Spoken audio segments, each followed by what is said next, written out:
Do you like going to sporting events, concert, Broadway plays, comedy shows, or music festivals? If so, you may need tickets.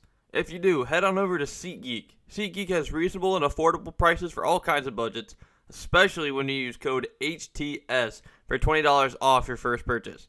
You can filter seats by price, best seats, and deal score. If you don't know what deal score is, deal score takes the true value of the seat against the price of the seat to give a 0 out of 10 rating, with 10 being the best. In order to get you the best deal possible, SeatGeek gives you that feedback.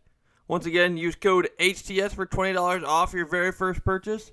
Go out and have a fun time with some friends, family, significant other, whoever. Just go out, have a great time, support the pod. Hey everyone, this is Clayton Scalina of the Hot Take Sports Podcast, and I'd just like to give a quick shout out to one of our partners here on the podcast, Drew Seifert of Drew Seifert Racing. Drew races a 305 sprint car here in Northwest Ohio. He competes at Attica Raceway Park in Attica, Ohio on Friday nights and at Fremont Speedway in Fremont, Ohio on Saturday nights. If you're in the area and make it out to the races, make sure to look out for the red, white, and black 13S race car and the HTS logo on it. We're very excited to partner with Drew and wish him the best of luck the rest of this racing season. Once again, make sure to look out for car number 13S, and without further ado, let's dive into the episode. Alrighty, welcome back to Hot Take Sports, episode 53. And today we're joined by very special guest, UFC welterweight Bryan Barberena. Bryan, how's everything down in Tennessee? Everything's great, guys. I appreciate you having me on, all of you guys. Great to see the whole squad there. Well, we appreciate you coming on with us. Yeah, like I said, we just have kind of a loose set of questions that we'll fire at you and see where the conversation goes. Awesome. So the first one we got is talk about your childhood a little bit. Where are you from? Where did you grow up? So I grew up in Southern California, Montclair, Pomona, Alsaloma, Claremont, that kind of area. Went to school out there, grew up there, and then I moved after. I actually was really into football, wanted to play football growing up, and my mom wouldn't let me until high school. So I played in high school and was able to letter my varsity my freshman year. And then I happened to move to Arizona. So I moved to a town called Prescott, Arizona. Moved over there. It's kind of a smaller town. Played football there, lettered all 3 years that I was there, and had a full ride to go play in college. A few offers and decided to turn them down and pursue MMA. And that's kind of like where I grew up, it's, Southern California, we weren't really in the best parts. It was me, my brothers, and my sister, my mom and dad, and, have always hanging out with family down there and everything. I got a bug on my neck.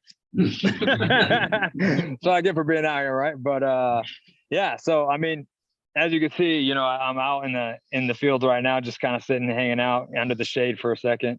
I didn't grow up on land or having land or anything like that. I grew up in the city, and just kind of always, my grandpa lived with us from Colombia, so he just kind of always told me about his farm in Colombia, and I guess it kind of stuck in my head because as I got older, it's something I wanted more and more, and was able to make it happen. So city boy gone country, and I love every minute of it. I wouldn't go back.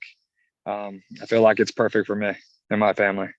So yeah, the little kid who wasn't allowed to play football, who became a 4-year letter winner, a full ride scholarship, and a professional fighter, city boy who now lives in the middle of nowhere. Yeah, absolutely. Yeah. Nothing wrong with that. Did you play any other sports as a kid or just football? I played soccer. I played soccer first. I played that for, 4 or 6 years, something like that in between there. I played soccer for quite a while. And then, just always played backyard football a lot with my brothers and friends and things like that. Just full on hitting each other with no pads or anything like that. Just lighting each other up, the good old fashioned way. And, occasionally threw on some boxing gloves if we were, my mom wasn't home or around. So we'd get in a few scraps with each other just for some fun. Been there, that's for sure. Me and my brother definitely jump up on the bed and scramble a little bit when we were younger. Yeah. Yeah. Hey, a lot of WWE wrestling too. Watched some WWE growing up. So getting on the bed as the whole wrestling ring or whatever, and just like Goldberg spearing my brothers off the bed. Just I cracked their head open a couple times, just wrestling, and then we've all got banged up and beat up from messing around. But it's part of being a kid. Right. Yeah. Yeah, backyard is probably about the extent of any of our football careers. 4 out of the 5 of us were soccer players. Brady played at some point, so yeah, that's awesome. Yeah. How did you get your start in MMA? From football. Yeah, so my junior year of high school is when I kind of discovered MMA. I've always been into boxing and wanted to box. My mom obviously didn't want me to do that if she didn't want me to play football. So, right. But my dad and kind of taught us basic fighting skills just because I was picked on a lot in school, and so were my brothers. I was really heavy set and got picked on quite a bit. So, what my dad always told us was, never start a fight, always finish it. So if someone got picked on or whatever, we weren't shy to start scrapping, start throwing hands. So really I started there basically from basic skills from my dad, and then found MMA on TV my junior year of high school, UFC and the Ultimate Fighter. And I was like, what the heck is this? I love this. I want to do this. So then I kind of started like watching it on TV as much as I could. Me and my brothers started like an underground fight club at school, ordered some MMA gloves, started, talking to people at school, be like, hey, you want to get matched up? We'll match you up. How much you weigh? And we can train together, try to figure out some stuff or whatever. So we'd kind of like, not have any real training, just go off of what we're watching and stuff, and kind of just the basic fighting skills. And we'd match up fights and have fights in the park, in our backyard, and in the locker room. I mean, we just matched it up. So it was fun, and it just kind of had a passion for it. So then I almost didn't play my senior year of high school football. And then I decided to play, did really good. And then, had scholarships and decided, I'm not in love with football anymore. I want to pursue MMA. And it took a while after high school just to find a gym and stuff. I moved around quite a bit, moved back to California, moved to Minnesota for a little while. I had my first son, my wife, and we had our first son, and, just kind of was looking for a gym out in Minnesota since we moved out there. Couldn't find anything. The closest big gym was like 5-6 hours away. So I was like, yeah, I can't do that. I got to work, obviously. So luckily, I found some local fighters at a gym in the town I was in over there. It's called the Stomp Factory. And they were just some local guys who had wrestled and had fights and everything. So I started training with them in their garage. And then 6 months later, I had my first and only amateur fight. Wow, that's nice. That's really cool. Yeah. So does that stay true today? Do you not throw the first punch in matches, or is that rule kind of out the door at this point? I'd say that's kind of out the door at this point. Usually it's kind of like, hey, this guy's going to try to kill me anyway, so we might as well get right to it. Yeah. That makes sense to me. Yeah. Well, you said you only had one amateur fight. Where kind of did you go from there? Obviously, that allowed you to move up the ranks, but what kind of like regional groups were you with? Yeah, so I fought in, like I said, Minnesota, North Dakota, South Dakota area. There was a promotion called Dakota FC. I don't think it's around anymore, but they had actually produced quite a few UFC fighters, guys who fought on the promotion quite a bit and went to the UFC afterwards. But I fought on their promotion quite a bit. I fought on King of the Cage quite a bit. I'd say those were probably the two main ones. Other ones were just some smaller promotions. But I mean, I fought in arenas. I fought outside at a carnival. I fought in different places, and it was pretty cool. And luckily I was able to continue to win, because after my first amateur fight, my guys that I was training with were like, man, you should go pro. You can make money. They'll pay you to do this. I was like, what? They'll pay me to do this? Like, how do I go pro? When can I go pro? And they're like, you can go pro your next fight. Just tell me you want to go pro. I was like, hell yeah, I'll go pro. It wasn't like, nowadays, people were so cautious about their record, about, the right fights, padding their record to get to the contender series, getting to the Ultimate Fighter. There wasn't really those options back then. There was Ultimate Fighter, but it was extremely hard to get on. And, that was really the only option. Now they have Dana White's Find a Fight, Contender Series. So, like, I'd say people were still cautious. I've never been cautious. It's just one of those things, like, I'm here to fight, and I want to fight the best anyway. So I just always fought whoever they wanted me to fight. So, but definitely, I feel like people nowadays are way more cautious about their records, about taking fights with certain people, because they don't want to lose, because then it puts them back from not getting on the Contender Series, or these fights where Dana White's there and stuff. So it's definitely a great thing, but it's also could be a frustrating thing for like some of my training partners that are going through it. It's tough for them.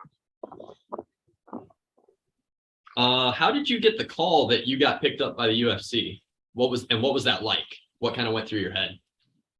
I fought in Minnesota, and then I moved back to Arizona for a little bit, and I had 2 losses at that time when I moved back to Arizona. I was training for a title fight. And after my second loss, I told my wife, if I lose again, I'm going to hang them. I don't want to, I need this time. I have 2 kids now. At that time, it's time to, focus. If I can't put it together, if I can't continue to win, I need to hang them up, and I need to find a real job, find a real career that I can support our family with.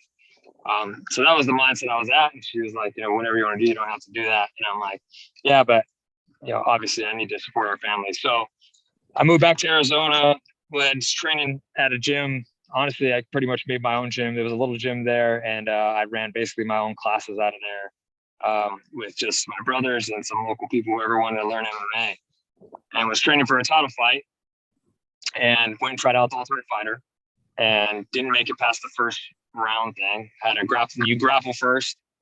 I grappled the guy, and it was even. None of us got submitted, back and forth in positions. He actually went to the next round. He actually got on the Ultimate Fighter. I did not. I was stopped at that point and had to leave. So it was just kind of one of those moments where it's like, okay, well, I'm going to show you guys where you messed up. I'm going to show you guys, I'm going to get there. So I ended up finding the MMA lab in Phoenix, went and trained there. I was on a 7-fight win streak, and I was on the border, on the cusp of getting in the UFC, waiting for a call. And took a short notice 155 fight for one of my teammates that fell out. Stepped in, finished the guy in the first round, and then shortly after that, I ended up getting the call like maybe a month later for a short notice fight, Joe Ellenberger. And so that was kind of, the fast track to how it happened and everything. And, it's just back then, there was, you just wait for a short notice, really, at the point you're just waiting to step in, keep your record, keep winning in exciting fashion if I can, and wait for the call to step in on short notice. So I had to be ready all the time. You've talked a lot about short notice, and I did not know that you were Sage Northcutt's first career loss. Can you talk about that fight a little bit? Yeah, actually, I took that. I had broken my orbital in training, and had to have surgery and repair it.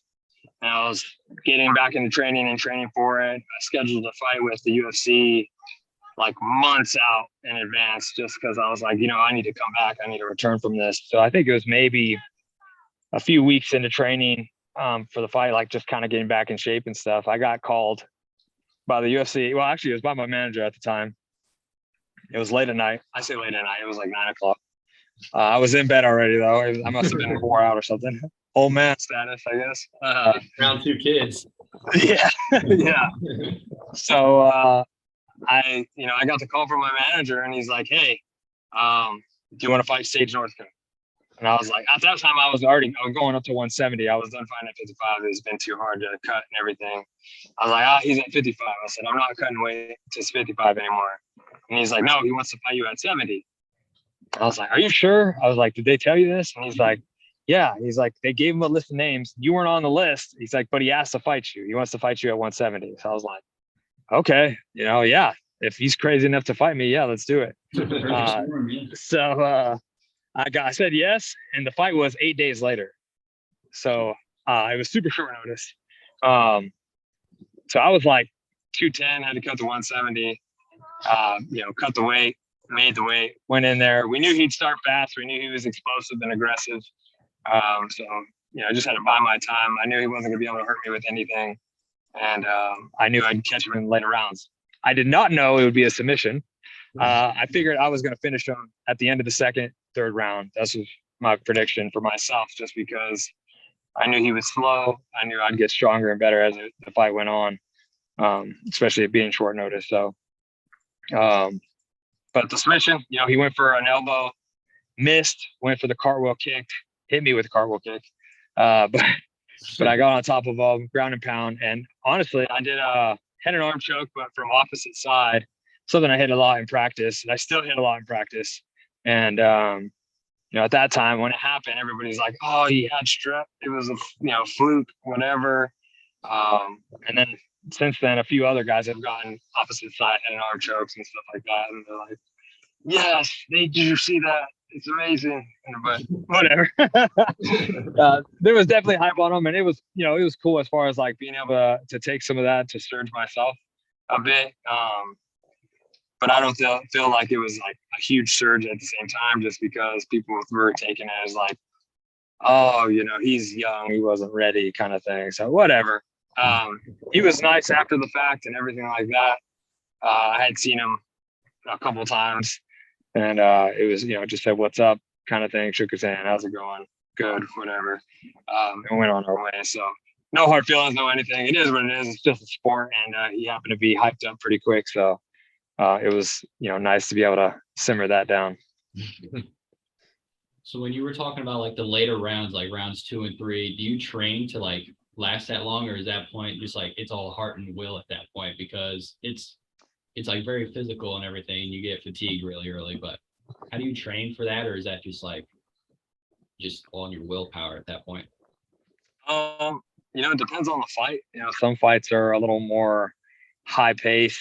As far as for that fight, it wasn't, it was kind of just like taking my time in the first round, finding my range kind of thing. But we knew he would be really explosive. So just like, be able to avoid some of his stuff. If he goes for takedowns, bounce back up, stuff like that. Probably take some shots, which I'm used to.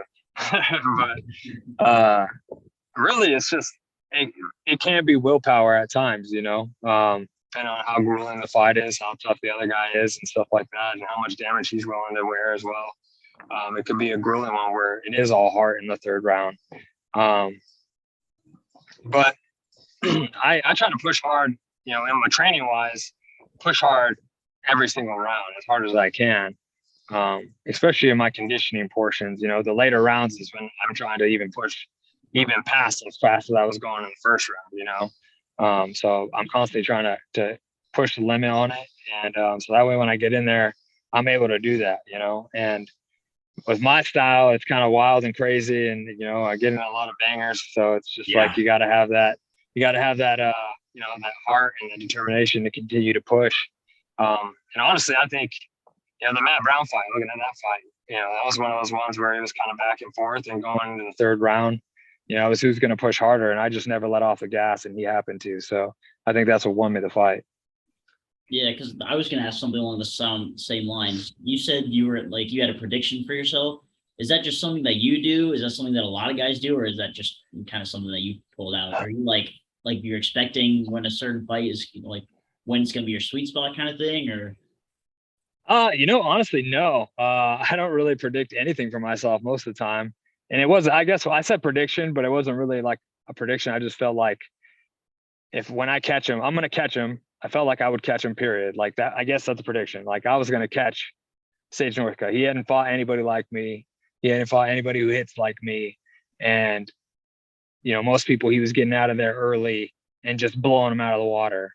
And I knew he wasn't going to be able to do that to me. So I knew, taking the fight on short notice, like I had to just take my time, and he would slow up, and then my pressure would start taking over, and my power would start landing, and he'd be in some trouble. So just based on that fight and the situation, like the short notice, how much weight I cut, him coming in off of full camp, everything, it's just, it's one of those things where I guess I had a prediction for that fight. Like I knew what it would be, that, it'd be in the later rounds that I'd catch him. As far as every other fight, I don't know if obviously I want to finish everybody, but I'm not. People always ask me like, "Oh, what's your prediction for this fight?" It's like, I don't know. I'm gonna do my best to go out there and try to finish him. I believe I can finish him, and I believe I do. I believe I can finish anybody. So, but sometimes it just doesn't happen. The Matt Brown fight didn't happen. I really wanted to get a finish on that fight. Wasn't able to produce it, but was able to produce it in the Lawler fight. So it's just crazy how things work out sometimes. You mentioned the Matt Brown fight. What was it like fighting him at UFC Columbus? He's from Columbus. It's his home octagon. What was that like? It was awesome. I'm a huge fan of Matt Brown. Respect the hell out of him. I love the way he fights. It's one of those fights for sure that excites me more than just a regular fight because of the way he fights. I knew he was going to bring it. He was going to bring a lot of diversity in his striking, elbows, knees. He does a lot of that stuff in the clinch work. And he likes to strike most of the time. I knew he would go for takedown once I, landed some shots on him. I knew that he would try to look for takedowns. But I knew he was a tough gamer, it being in Columbus was even sweeter. I was supposed to fight him, 3 months before that, and he got COVID and I ended up fighting someone else on short notice. So I think it went how it was supposed to. It was in the place it was supposed to be. I felt like him falling out the first time and us being able to get matched up again, because I asked to still get matched up with him and they told me like, hey, the likelihood is really low. Like I doubt it's going to happen again. And it did happen again. So I think the fact that we got rematched up in Columbus and everything, it was meant to be, meant for us to go out there and put on a show. And honestly, I felt like, I know he's come out and said like, he didn't think that I won the fight. He thought he won the fight. That's a common thing for people to say, but right. even on myself, me saying, that no, I believe I won the fight. But I mean, I think I won the fight for a couple of different reasons. I did more damage than him. I heard him multiple times. Maybe he got the takedowns, but I hurt him multiple times. Especially in the third round. Yeah, and then the third round, I mean, him running away at the end of the third, chasing him down with punches is, not the best look. And it's still no disrespect to him. He's a freaking warrior. I still love the guy. It's awesome. And it was an honor to share the octagon with him. I have nothing but great things to say about him. I'm just sure he wouldn't be happy about me saying that I really thought I won and that I did win that fight. But I mean, it did go my way. So that's what it is. It is what it is. There's been times where, I've lost from the judges and I thought it was my way, but it's nothing to look back on for me, win or lose, whatever way it went, and just move forward. That's awesome. This was the first fight of yours that I watched in person. And what really kind of caught my eye is when you were talking to Daniel Cormier after the fight and you were talking to the people of Columbus. Did you kind of have that in your head, or was that just straight out of your heart? No, that was 100% out of my heart. I was kind of taken back a little bit. I figured, I never doubted the Columbus fans would be for Matt Brown. Right. It's for that's their guy. So I never doubted that at all. I just figured like if we had a fight, like the fight I imagine we would have, that we did have, there would be like, a mutual respect in a sense where like the fans would respect it, even whatever outcome the outcome was, they would respect the war that we put on for everybody and, really putting our heart on the line. So, hearing all the boos, it is what it is. People, like I said, that's their guy. I feel them, I understand it. But yeah, what I said was strictly from off the top of my head. I didn't have anything planned. No, speech ready or anything like that. It was literally directly out of my heart, my mind, of what I was thinking at the time. And really, I respect the crowd just for being there and putting on a show, and for cheering on their guy. Being so solid with their guy after the fight. It just shows what true fans they are to him as well. Not liking the decision and still booing me, whatever. It sucked for me, but obviously they loved him, and that's awesome.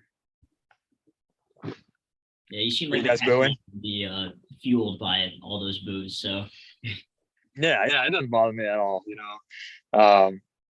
It is just another thing. If you guys were booing, it's okay. No. I had you in rounds 2 and 3. I had you winning that fight. Okay. Yeah, I got some messages from like people who were at the arena like after the fight, and like that following week, like people messaging me like, "Hey man, I was at the arena. I was one of the people that was booing you. I'm sorry. You did win that fight." like people were, messaging me and apologizing to me and like saying like, oh yeah, man, I respect what you said, about the blue collar people. And I mean, it's true. It's 100%. We're both that guy, me and Matt Brown, me and Robbie Lawler, we're all cut from the same cloth. I believe that, we're all that kind of fighter, all that kind of warrior, and push through life and get through the things we need to get through. So, I mean, respect to everybody who's out there doing it, Absolutely.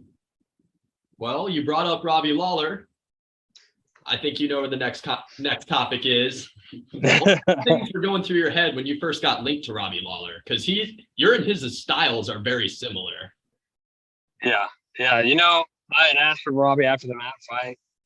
It's another, like I said, it's another matchup. I'm a huge fan of Robbie. I love his style. He tries to take your head off. The similar kind of feel of like the Matt Brown thing. But to be honest, Robbie Lawler is like my number one slot. Like he's the guy. Like he has a style. I knew he was. I told my coach over and over, I said, yeah, this is going to be awesome because we're going to get in there. We're going to freaking try and take each other's head off. And he's not going to shoot for a takedown, and like, we're just going to get after it. And, my coach thought he would shoot and I didn't think so. He's fought a lot of high level strikers and never shot on them. So I was just excited for the call. And honestly, I got an email and I'm sitting with my wife and in the car, she's walking out of the store. I got an email. I was like, oh my gosh, you're not going to believe it. She's like, what's going on? I was like, I got Robbie Lawler. And we were both like, going kind of crazy. Like, no way, this is awesome. Like, it's unbelievable. And honestly, it was a little sooner than I was hoping to return back. I was hoping a little bit longer because I wanted to take some time with my family. But I mean, I can't say no. Could have been the next day. I would have been good with it. So, just go ahead and move forward with it. And told him, of course, hell yeah, let's go. And the fact that it was on International Fight Week was even sweeter because the very first time I met Robbie Lawler was International Fight Week before I even had my very first amateur fight, like right before, with my wife. She had got me tickets to International Fight Week and the fight. So I was there, saw Robbie Lawler. So it just like full circle moment going back to International Fight Week, but this time to meet Robbie Lawler in the octagon. So it was pretty sweet. So say, you just mentioned like coming full circle and meeting him. Was there any like other emotions that you were just like, wow, this is awesome? Like you mentioned, was there anything else at all? Yeah. My wife was in my corner for this fight. It's not, it's kind of plain to see that this is probably one of the biggest fights of my career. Robbie Lawler, former champ, a guy who brings it every time. People want to say about his age or whatever. I don't give a crap what his age is. He's one of the most dangerous guys in the division still. And I don't hear very many people calling his name out. I mean, look at the list of people he's fought before me. We're all like top contenders, guys who are ranked. And I feel like Robbie Lawler's still, just a couple fights away from fighting for the title again all the time. So, my wife was in my corner for the fight. Big moments in my life. My wife's always there, so it was important to me. As the moment I got the fight, I knew I wanted her in my corner. We needed to go back together and meet Robbie Lawler again. So it was a special moment, and it was just everything. Talking about going full circle and everything. I had the best fight camp. I had the best weight cut I've had in a very long time. And I just felt the best version of myself. And I feel like I'm finally hitting a stride after injuries and bouncing back from injuries. And I'm finally hitting a stride. And you're getting to see the best version of myself.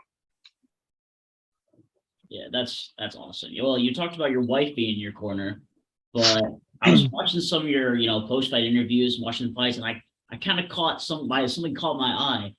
So your daughter kind of comes in the ring with you for fights, right? You always have maybe not always, but you always have your nails painted. Yeah, I have my nails painted. What about that? Yeah. So actually, they're still kind of painted from like the fight a little bit. She did like a red, white, and blue theme, and then some like fireworks kind of thing for because it's 4th of July. So yeah, she paints my nails for every fight. I'm a dad first before I am in anything. So it's super important to me that my kids are, involved in whatever I'm doing they have involvement in it, as much as they can. And if they can walk onto the stage with me for weigh-ins or anything like that, I would 100% have them there. I'd have them with me all fight week if I could manage it, like have them there.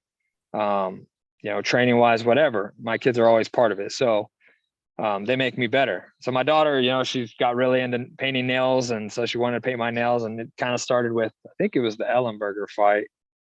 And so she started painting my nails then.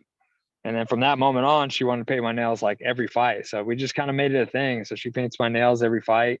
It's my war paint. People wear their war paint on their face. So I got it on my nails. I'm ready to go.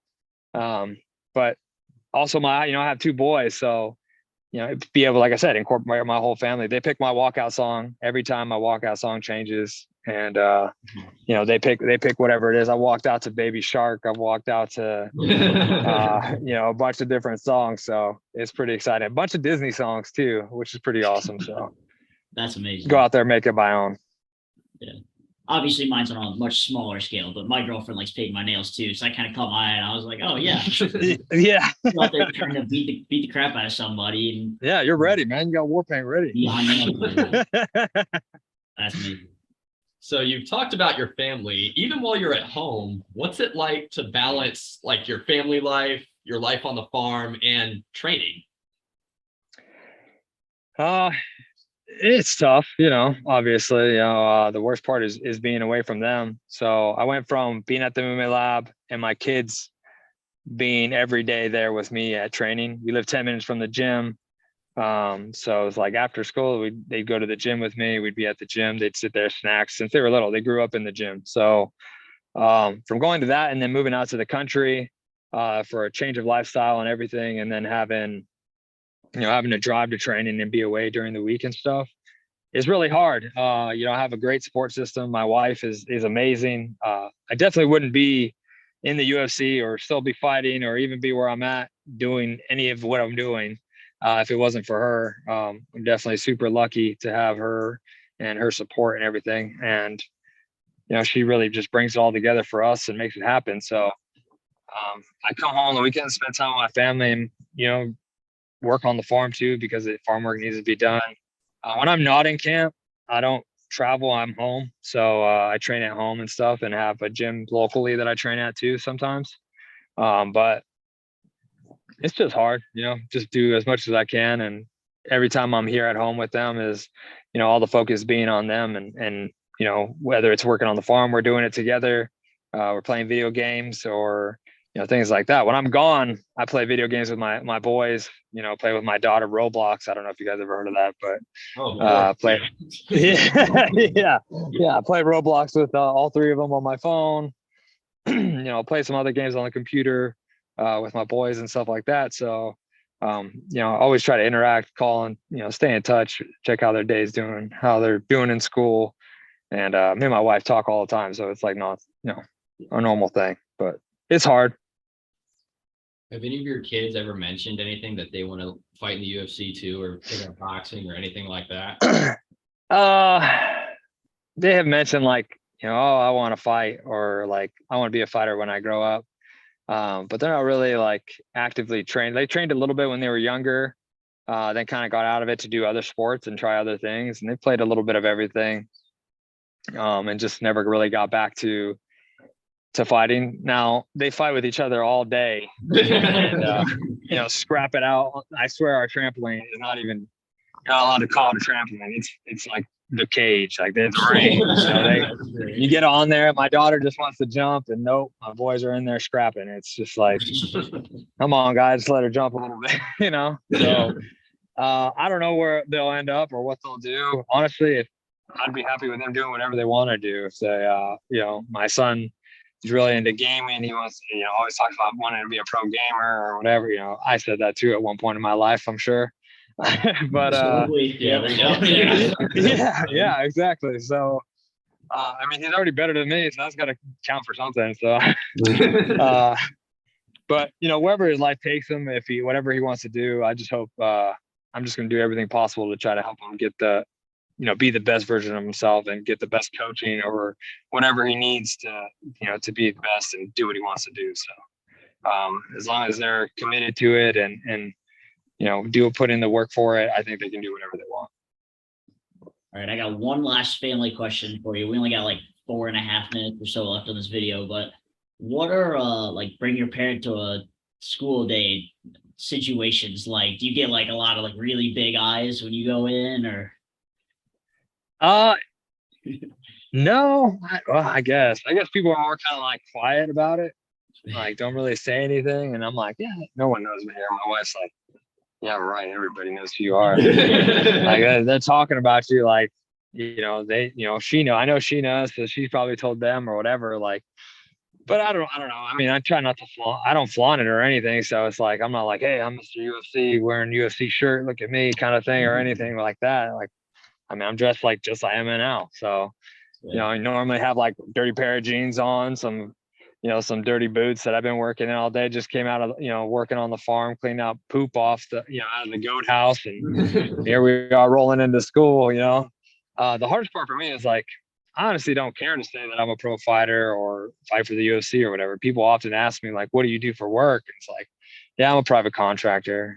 And then they're like, well, what do you do? And I was like, I work at a gym, kind of thing. Like, it's, I don't know. I just don't want, I feel like when people know what I do or whatever, they kind of take it one way or expect it to be one thing, me to be one way, I guess, or see me as this big icon where I'm just a normal guy. I'm the same as you guys and the same as everybody else. I worked really hard at what I wanted to do.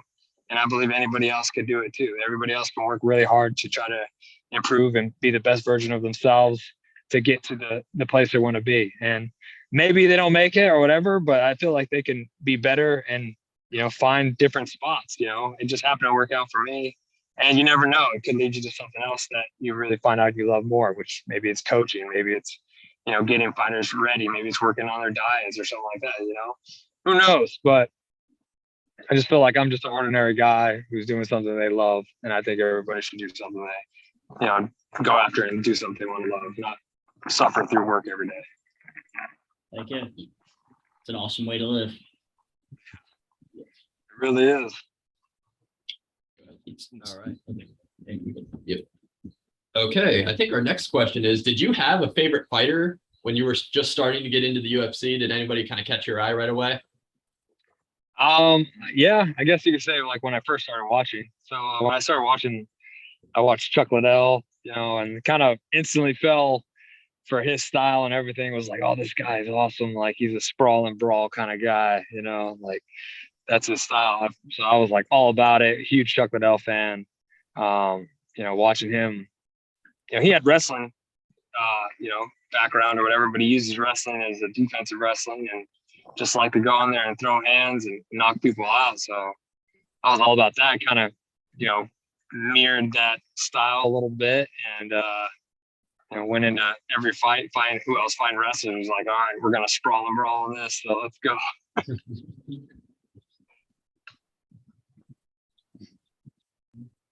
Yeah. So how did you get your nickname of Bam Bam? I got it when I was a kid. Actually, my uncle used to call me Bam Bam when I was a kid, like, I don't know, 2 or something like that, run around, or maybe all the way up to like 5, I guess. I guess I used to be kind of rambunctious, wild little kid, running around, just jumping off stuff, slamming stuff, hitting stuff, so he used to call me it. And then as I got into fighting, I was only called that when I was a kid. And then when I got back into fighting, my brothers were like, Bam Bam, they started calling me Bam Bam. I'm like, oh, we got to bring it back. That's your nickname, Bam Bam. We're calling you Bam Bam. I was like, all right, well, that's cool. I like it. Whatever. We'll stick with it. We'll bring it back. And then it just kind of, stuck again, and it felt natural. And everybody always said, like, it matches my style anyways. It matches exactly how I fight. Kind of, Bam Bam running in there, just nonstop firing off, being crazy. So kind of matches my fight style. So yeah, it just stuck again when I was older, and I love the nickname. I'd say it aged pretty well. Yeah. Another thing, kind of recent news with you. We saw that you called out Nate Diaz on Twitter a couple days ago. Do you want to elaborate on that? Yeah, you know, I don't know. There's a lot of details behind it about him trying to get out of the UFC or whatever, and you know, waiting to be offered fights, asking for fights or whatever. You know, them not giving him not taking fights. Nate Diaz has been around for a very long time. He's a veteran, whatever. I'm willing to go in there. I was willing to go in there and fight him, be his last fight, whatever. Like, I think I could, you know, beat him. And honestly, I think he's just too set. For me, it's just weird that he's so set on, you know, it has to be like, oh, I want to give me Francis or Usman. It's like, you're an idiot. You know, like, what the hell? Like, not that like I'm scared to fight them. Like, oh, sure, I'd fight them too if they, you know, I was offered it. But like, that's just stupid to ask for. You know, like, no wonder you're not getting a fight because you're asking for these moron, you know, fight matchups. You know, these stupid matchups. It's like, you know, I'll fight you. You know, stop asking for them. I'll come fight you. I don't care. I'm just, you know, I'm me. You don't give a shit if you know who I am or not. Like, I'll go in there and beat your ass. It don't matter. So it's just kind of frustrating, I guess. And I figured, I thought it was kind of funny too. Like, I was like, oh, whatever. I'll say it. I don't care. And the Diaz army was all over me. You know, like, oh, who's this guy? Blah, blah, blah. He's fun, nobody, whatever. Like, I don't care. Like, it doesn't matter. I think I just makes me laugh because, I mean, it really doesn't matter if it was him who I got the fight with or whoever else it may be, because it doesn't matter. I'm gonna fight anybody. I'm not gonna wait for Francis to say yes to me. You know, I've been calling him out forever, so it's just retarded. You know, it's like, what? It makes no sense. So, yeah, I mean, I'm willing to fight anybody. So I just want to take, you know, a shot at him just because, you know, why not? You know, I think it's nonsense about the way he acts, you know, for fighting, whatever. And maybe he is a draw. That's fine. It's still stupid to me. So UFC Twitter is never a dull place when the Diaz are. No. Yeah, all press is good press, right? So Exactly. You know, whatever. And I'm not one to, you know, get my feelings hurt, you know, people saying mean things or whatever. So I don't even look at it. You know, I probably had like, God, I don't even know how many messages and replies back and whatever. Like, oh, that's hilarious. Just skim through whatever. Don't even look at most of them. So it don't matter. Since the first Diaz is taken, I know there's another Diaz out there that's not booked for a fight. Could you see you potentially getting matched up with Nick? Yeah, I love it. Honestly, I think it's a good matchup. You know, he's just coming off losing to Robbie. Losing to Robbie Lawler. You know, I just beat Robbie Lawler, and if he wanted it, I'd be happy to give it to him. He can come get this smoke. As all the young kids are saying, come get this smoke. So what's the shortest notice for that one? So 8 days you're short so far. I don't know. He's pretty heavy too. Like his last one with Robbie, I mean, he probably needs time to get ready. And so I'm sure he's kind of always in shape. You know, they do those triathlons and everything, but he came in at 85 last time for Robbie, like the week of, was asked to switch. I mean, if you want to, we could just make it at 85. I'll fight you at 85. So we shouldn't expect you to be fighting in a week. Huh? So we shouldn't expect you to be fighting in a week. No. I mean, you never know. Yeah, but I'm up for it. I like that. I didn't even think about that option. I thought he was retired. I mean, they're always retired, right? Retired. I'm coming back. Connor's retired again right now. Like, yeah. I'm tired. I'm retired right now. I'm gonna come back in a week. Like what? Yeah. Also, talk to us about that retirement home behind you, with Bam Bam Farm, right? Yeah, the Bam Bam Farm. This is, you know, it's honestly a way of life for me and my family. We wanted something to raise our kids up, you know, differently, not in the city, and just kind of learn a work ethic and, you know, experience different things, you know, raise some animals and, you know, learn how to work hard and also care and love for the food we're eating, everything we're putting into our body. We want to be as self-sufficient as possible. So we raise our own meat. We have our own eggs. We have a garden with our produce and stuff like that. So the goal is to be as self-sufficient as possible, feed ourselves, know where our food's coming from, what's in it, and be able to hopefully provide to people, someday soon when we're able to produce more and be able to feed some families and friends and things like that. So we absolutely love it. It's a lot of work. Farming is a lot of work. And, getting into this, people said, how a farmer becomes a millionaire? He starts with 2 million. Yeah. So it's they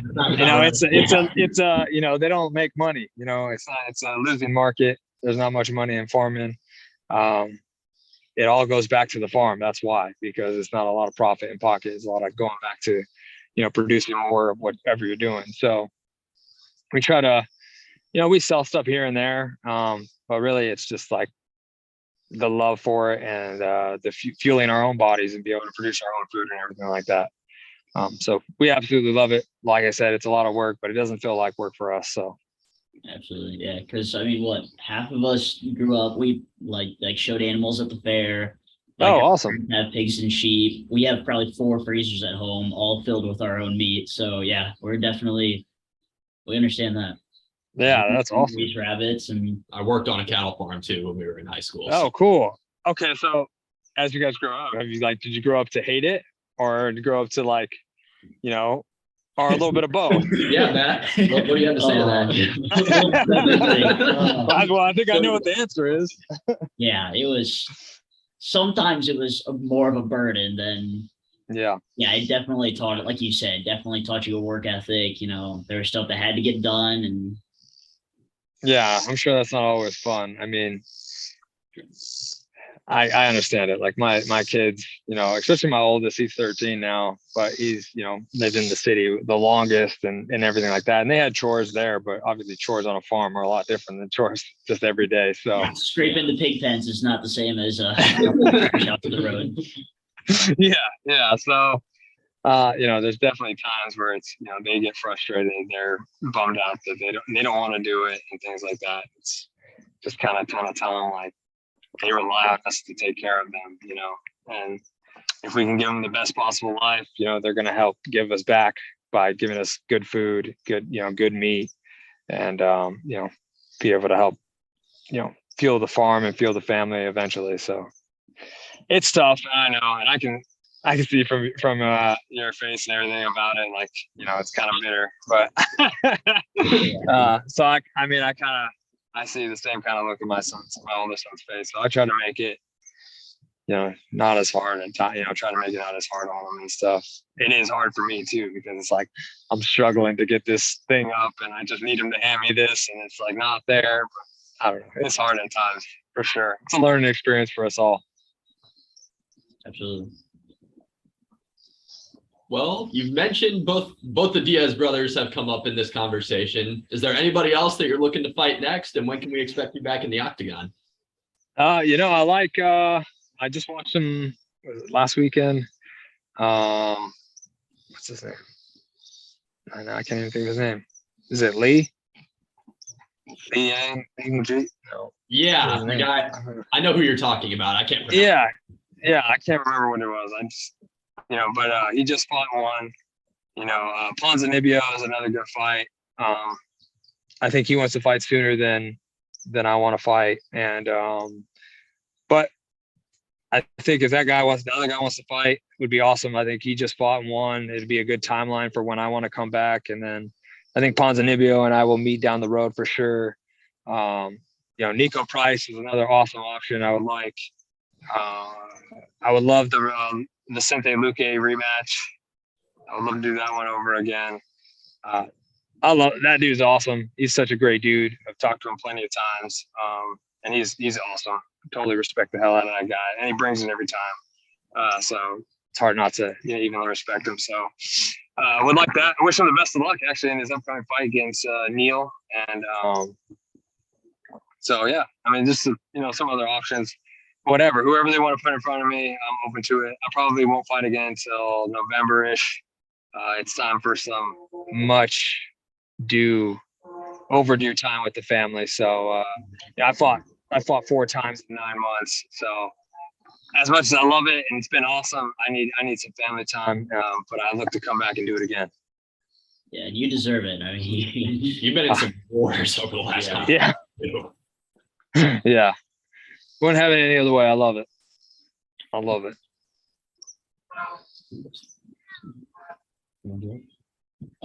Growing up or even now, did you ever have like a favorite sports team, like in the NFL, NBA, or even in college?